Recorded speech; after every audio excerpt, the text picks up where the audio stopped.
During consultation patients बहुत सारी queries लेके आते हैं, टेक्निकल क्वेश्चंस लेके आते हैं हेयर ट्रांसप्लांट से पहले।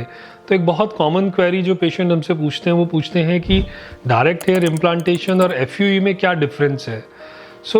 देखिए, जो डायरेक्ट हेयर इम्प्लांटेशन है वो एफयूई का ही एक वेरिएंट है। बेसिक टेक्निक जो है वो एफयूई ही है। अब एफयूई से हम क्या समझते हैं? FUE stands for follicular unit extraction, जिसमें कि small punches, fine titanium punches जिनका कि साइज 0.7 से 0.9 mm तक होता है, वो यूज़ करके, और ये सिंगल यूज़ पंचेस होते हैं, डोनर एरिया से एक एक करके ग्राफ्ट को हार्वेस्ट किया जाता है। डायरेक्ट हेयर इम्प्लांटेशन में भी डोनर एरिया से इस तरह से ग्राफ्ट हार्वेस्ट किए जाते हैं और एफयूई में भी इसी तरह से ग्राफ्ट हार्वेस्ट किए जाते हैं। कुछ डिस्कशन जो पेशेंट जब करता है डायरेक्ट हेयर इम्प्लांटेशन और एफयूई के बारे में, तो पूछते हैं कि क्या डायरेक्ट हेयर इम्प्लांटेशन में डोनर एरिया ज़्यादा सेफ रहता है? ऐसा नहीं है कुछ भी। हार्वेस्टिंग दोनों में, डायरेक्ट हेयर इम्प्लांटेशन में भी और एफयूई में सेम तरीके से होती है बिल्कुल, और टोटली ऑपरेटर डिपेंडेंट और इक्विपमेंट डिपेंडेंट रहती है, और कितनी एक्सपर्टीज़ है डॉक्टर के पास उस पर डिपेंडेंट रहती है कि डोनर एरिया कितना सेफ रहेगा।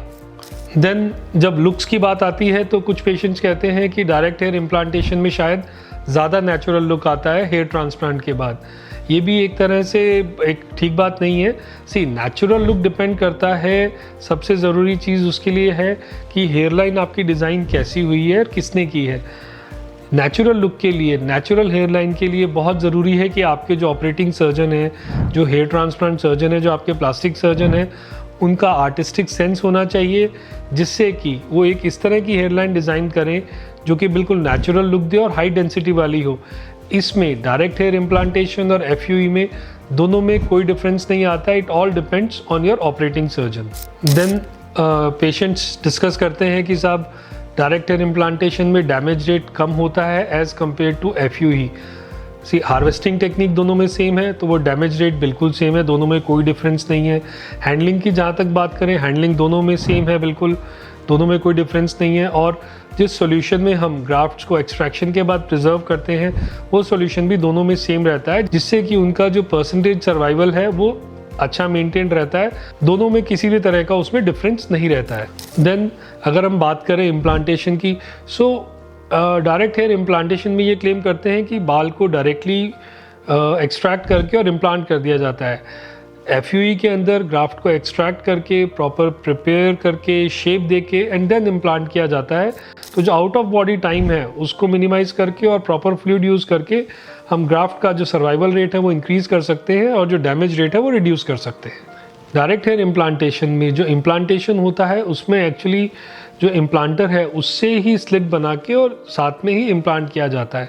और एफयूई के अंदर प्री मेड स्लिट्स होती हैं जिनके अंदर इम्प्लांटर यूज़ करके या फोर्सेप्स यूज़ करके और इस तरह से नो रूट टच टेक्निक से इम्प्लांटेशन किया जाता है, जिससे कि डेंसिटी भी अच्छी आती है, लुक भी नेचुरल होता है और जो डैमेज होता है हेयर को वो भी मिनिमम होता है। क्या डेंसिटी पे, क्या डायरेक्शन ऑफ हेयर पे फ़र्क पड़ता है? प्री मेड स्लिट्स के अंदर थोड़ा सा जो कंट्रोल होता है स्लिट्स का वो डेफिनेटली ज़्यादा अच्छा होता है एज़ कम्पेयर टू अगर हम डायरेक्टली हेयर को लेकर के इम्प्लांट करेंगे, बिकॉज आपको हर बार इम्प्लांटर लेके और इंसर्ट करना पड़ता है।